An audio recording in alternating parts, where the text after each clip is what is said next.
تیسری بیٹی پیدا ہوئی، ساس نے جو کیا وہ دل ہلا دے گا۔ حیرت ٹچنگ اردو سٹوری۔ صبح کا وقت تھا، سورج ابھی پوری طرح نکلا نہ تھا۔ سردی کے جھونکے دھیرے دھیرے کھڑکی کے پردے کو ہلا رہے تھے۔ میں جلدی جلدی اپنی تیسری بچی کو کپڑوں میں لپیٹ کر چپ کروانے کی کوشش کر رہی تھی کہ اچانک میری ساس کمرے میں داخل ہوئی۔ ان کے چہرے پر وہی پرانا غصہ، وہی نفرت اور وہی حقارت بھری نظر تھی۔ پھر سے لڑکی، لعنت ہے تم پر، یہ تیسری بار بھی اللہ نے تمہیں بیٹی دی۔ میری ساس کی آواز میں زہر بھرا تھا۔ اماں جان، اللہ کی رضا ہے، بیٹیاں بھی تو رحمت ہوتی ہیں۔ میں نے لرزتے ہوئے الفاظ کہے۔ رحمت میری ناک کٹوا دی تم نے محلے میں، سب ہنستے ہیں مجھ پر کہ تین تین لڑکیاں پیدا کی۔ تمہاری کوکھ نے اب بہت ہو گیا، اس کا فیصلہ آج ہی ہوگا۔ میری ساس نے بچی کو میری گود سے کھینچنے کی کوشش کی۔ نہیں نہیں اماں جان، یہ میری بچی ہے، میری جان ہے، اسے مت لے جائیں۔ میں بچی کو سینے سے چمٹاتے چیخ اٹھی، مگر میری ساس نے مجھے زور سے دھکا دیا۔ میں دیوار سے جا لگی اور میری گود سے بچی چھوٹ گئی۔ اس کی چیخیں سن کر میرا دل پھٹنے لگا۔ میری آنکھوں کے سامنے وہ لمحہ تھا جو شاید کوئی اس کی چیخیں سن کر میرا دل پھٹنے لگا۔ میری آنکھوں کے سامنے وہ لمحہ تھا جو شاید کوئی ماں برداشت نہ کر سکے۔ میری ساس بچی کو لیے باہر نکل گئیں۔ میرے قدم بوجھ بن گئے، دل تیزی سے دھڑکنے لگا۔ میں پیچھے پیچھے بھاگی۔ اماں جان رحم کریں، خدا کا واسطہ ہے، یہ معصوم ہے۔ میری ساس نے کنویں کی منڈیر پر آ کر بچی کو اٹھایا۔ میری آنکھیں کھلی کے کھلی رہ گئیں۔ نہیں اماں جان مت کریں، اللہ کے لیے۔ میں سجدے میں گر گئی، آسمان کی طرف ہاتھ اٹھائے، آنکھوں سے آنسو رواں تھے۔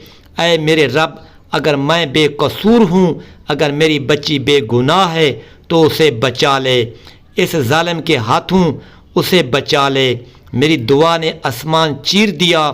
اچانک ایک زوردار چیخ گونجی، ساس کے پیر پھسل گئے اور وہ خود کنویں میں جا گری۔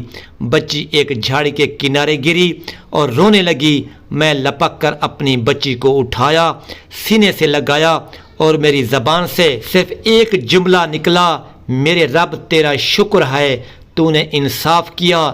چند سال بعد وقت کے ساتھ زخم بھی بھرنے لگے۔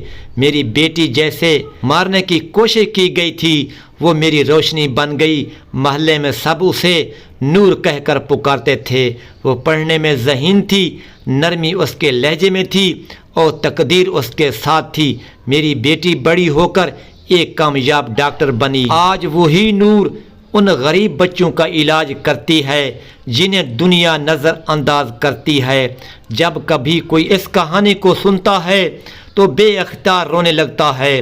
نور نے ایک بار مجھ سے کہا، امی جان، اگر آپ نے اس دن ہار مان لی ہوتی تو میں آج نہ ہوتی۔ آپ کی آپ کی دعا ہی میری زندگی بنی۔ بیٹی کو سینے سے لگائے میں رو رہی تھی کہ اچانک آسمان پر بادل گرجنے لگے۔ ایک عجیب سی سنسنی پورے گاؤں میں پھیل گئی۔ میری فریاد کی گونج شاید عرش تک پہنچی تھی۔ ساس کے چہرے پر خوف کے آثار نمودار ہونے لگے۔ گاؤں کے لوگ جو تماشائی بنے کھڑے تھے اب ایک ایک کر کے بولنے لگے، یہ ظلم بہت ہو گیا، خدا سے ڈرو۔ اسی لمحے بھنگو صاحب گاؤں کے ذمہ دار اپنے نوکروں سمیت وہاں پہنچے۔ انہوں نے ہماری صورتحال سنی اور میری بچی کو گود میں لے کر کہا، یہ بچی اب میرے گھر میں پلے گی، یہ اللہ کی امانت ہے۔ میرے آنسو تھم گئے، دل کو کچھ سکون ملا۔ میری ساس کو گاؤں کی پنچایت کے سامنے پیش کیا گیا، جہاں گواہوں نے بتایا کہ یہ عورت اپنی بہو پر ظلم کرتی ہے اور نواسیوں کو مار ڈالنے پر آمادہ رہتی ہے۔ پنچایت نے فیصلہ دیا کہ آئندہ اگر ایسا ظلم ہوا تو ساس کو گاؤں سے نکال دیا جائے گا۔ میں نے بیٹی کو سینے سے لگائے، وہ رات خدا کا شکر ادا کرتے گزاری۔ میرے شوہر بھی اس واقعے سے تڑپ اٹھے اور پہلی بار میرے ساتھ کھڑے ہوئے۔